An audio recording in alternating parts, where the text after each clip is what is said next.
Hello दोस्तों, स्वागत है आपका अपने चैनल तैयारी जीत में। आज हम देखने वाले हैं यहाँ पर अभ्यास प्रश्न पत्र 2023-24 में जो होने वाला है आपका कक्षा 9वीं का विषय गणित सेट ए। इसका हम संपूर्ण सलूशन देखने वाले हैं। यहाँ पर पूर्णांक आपका 75 का होने वाला है और यहाँ पर समय अवधि 3 घंटे की होने वाली है। आपको इस पेपर को अच्छे से देखना है और जैसा आपको पेपर मिलेगा आपको उसमें अच्छे से कर देना है। ये पेपर आपके कल होने वाले हैं 8 तारीख से और ये आपको घर से मिलेंगे या फिर स्कूल में ही करने पड़ेंगे। तो आपको इनको अच्छे से कंप्लीट कर लेना है ताकि अगर घर से मिलते हैं तो आप वीडियो देखकर ही लिख सकते हैं, लेकिन अगर पेपर स्कूल में लगवाए तो आप वहाँ पर याद करके ही जाएंगे। तो ये पेपर कल होने वाले हैं आपको सोमवार के दिन, तो अच्छे से इनको कंप्लीट कर लीजिए। तो आइए यहाँ पर शुरू करते हैं। पहले हम दिन का ऑब्जेक्टिव क्वेश्चन जो दिए गए हैं उनके आंसर देख लेते हैं। तो ये 6 आएंगे आपके। तो पहला प्रश्न यहाँ पर दिया गया है, उसको पढ़ लेते हैं क्या दिया गया है। तो देखिए यहाँ पर लिखा हुआ है, आपके सही विकल्प चुनकर लिखिए। तो पहला लिखा है एक परमेय तथा एक अपरमेय संख्या का योगफल या अंतर सदैव होगा। तो इसका हो जाएगा आपका अपरमेय संख्या। अगला है आपका दूसरा 3 + √3 और 3 - √3 का मान क्या होगा। तो इसका आपको अच्छे से कर लेना है हल और इसका हो जाएगा ऑप्शन नंबर डी। इसके बाद अगला लिखा है तीसरा निम्न में से बहुपद नहीं है। तो बहुपद नहीं है ये बताना है आपको। तो इसका सही आ जाएगा ऑप्शन नंबर बी यानी दूसरा। इसके बाद अगला क्वेश्चन देखते हैं। तो ये रहा प्रश्न नंबर अगला।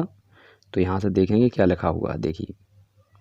तो यहाँ पर दिया गया है बहुपद x⁻² और 3x⁴ और प्लस x और यहाँ पर ये लिखा है 4x³ + 7 की घात बतानी है आपको।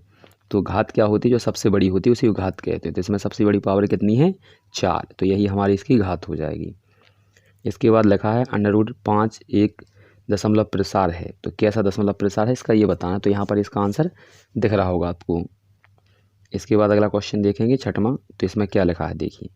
तो ये दिया गया है आपका समीकरण y = 3x + 5 का है। तो यहाँ पर इसका बताना है। तो यहाँ पर इसका भी आंसर आपको दिख रहा होगा, तो इसको भी देख लीजिए। इसके बाद अगला क्वेश्चन आपके जो आने वाले हैं वो रिक्त स्थान होने वाले हैं। तो इनको देख लीजिए। तो ये रिक्त स्थान दिए गए हैं। तो यहाँ पर लिखा है सतत वर्ग अंतराल के लिए यहाँ पर दिया गया है। इसके बाद ये दूसरा दिया गया है, ये तीसरा है, चौथा, पाँचवा और छठवां। तो इसको आपको यहाँ पर सभी के आंसरों को अच्छे से देख लेना है और यहाँ पर कंप्लीट कर लेने हैं। हम अगले क्वेश्चन को देखते हैं। इसके बाद हमारा ये तीसरा प्रश्न दिया गया है। तो इसको देख लीजिए क्या लिखा है। तीसरे प्रश्न में आपको यहाँ पर सत्यासत्य करने हैं हल। तो देखिए पहला प्रश्न दिया गया है आपका y = 0 x अक्ष पर समीकरण है, x अक्ष का समीकरण है। तो यहाँ पर सही है ये पहला सत्य हो जाएगा। अगला है यदि दो त्रिभुजों में संगत कोण बराबर हो तो उन्हें वो सर्वागसम होते हैं। संगत कोण बराबर होने पर सर्वागसम, यहाँ पर इसका दिख रहा होगा आंसर आपको। इसके बाद अगला है किसी त्रिभुज में अधिकतम 2 कोण अधिक कोण हो सकते हैं। तो ये भी आपका यहाँ पर सत्य आपको दिख रहा होगा। केंद्र को वृत्त पर किसी बिंदु से मिलाने वाला रेखाखंड वृत्त की परिधि होती है। तो इसका भी आंसर आपको दिख रहा होगा। और ये हमारा इसके बाद ऋजु कोण की माप 180 होती है, तो ये सत्य है। इसके बाद इस वाले कोण का आपको यहाँ पर इन सब के आपको यहाँ पर आंसर टिक लगे हुए दिख रहे होंगे यहाँ पर इन पॉइंटों पर। तो इनको अच्छे से आप देख लीजिए और यहाँ पर सत्य लिख लीजिएगा। अगला क्वेश्चन देखते हैं। आशा करते हैं आपने देख लिया होगा। तो अगला हमारा जो क्वेश्चन होने वाला चौथा है वो सही जोड़ियाँ हैं और ये भी आपकी 6 नंबर की आने वाली हैं। तो देखिए यहाँ पर मिलाते हैं इनको, इन सब के आंसरों को हम बताते हैं। तो पहले का आपको लगाना है चतुर्भुज और आप इसका लगाएं ठोस आकृति का उदाहरण क्या है। तो इसका हो जाएगा आपका ठोस का क्या हो जाएगा ऑप्शन नंबर ये बेलन। इसके बाद ये भुजा वाले यहाँ पर लिखा है सम त्रिभुज का क्षेत्रफल क्या होता है। तो यहाँ पर ये हो जाएगा समबाहु त्रिभुज का क्षेत्रफल का सूत्र। लास्ट लिखा हुआ है इसका एक हल बताना है आपको। तो ये हल मतलब वो होती चीज़ जिसको इसमें रखने से इसका उत्तर बराबर आ जाए। तो इसका हो जाएगा ये ऑप्शन नंबर यहाँ पर सी। ठीक है, तो यहाँ पर ये हो चुके हैं और ये यहाँ पर बचा हुआ है। तो इसका भी आपको आंसर दिख रहा होगा। इसके बाद हम अगला क्वेश्चन देखते हैं क्या दिया है। आशा करते हैं आपने सबको देख लिया होगा। तो इसके बाद हमारा ये 5वां प्रश्न है। ये आपको एक शब्द में उत्तर देने, ये 6 प्रश्न हैं। तो देखिए क्या लिखा है। रैखिक बहुपद की घात होती है। तो रैखिक बहुपद की घात कितनी होती है 1 होती है।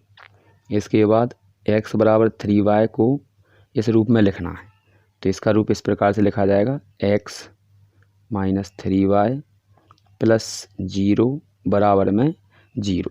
ठीक है, तो ये रहेगा आपका इस प्रकार का रूप। इसके बाद लिखा है बिंदु 4 ये दिए गए हैं किस चतुर्थांश में स्थित हैं। तो आपको यह ध्यान रखना है, पहले यहाँ पर चतुर्थांश होता है, पहले में सभी प्लस आते हैं, दूसरे में माइनस प्लस और तीसरे में माइनस माइनस और चौथे में आता है प्लस माइनस।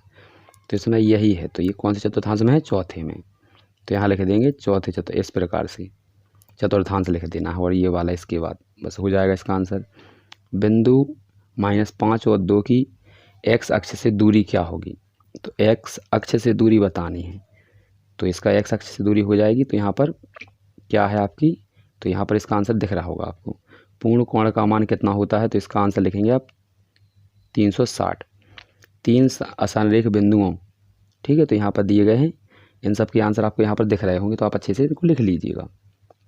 हम अगले क्वेश्चन को देखते हैं। तो ये रहा अगला प्रश्न, इसको देख लीजिए। यहाँ पर ये दिया गया 5वां यहाँ पर मतलब 1/5 और 1 के बीच में 4 परमेय संख्या लिखनी है। ये 6वां प्रश्न है, ये इस बार अथवा है। ये 7वां प्रश्न, ये इसका अथवा है।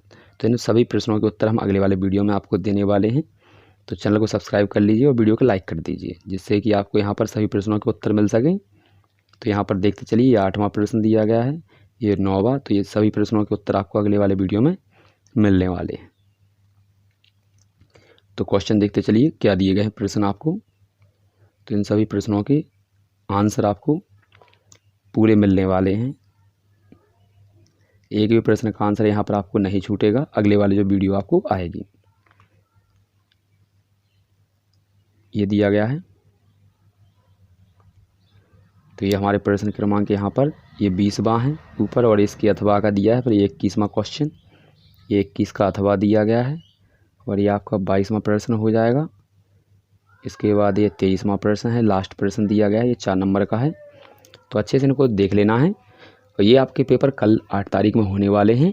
या तो आपको घर से दी जाएगी कॉपी या फिर स्कूल में, तो इनको अच्छे से कंप्लीट कर लेना ताकि आपके पूरे नंबर मिल सके। तो मिलते हैं अगले वीडियो में।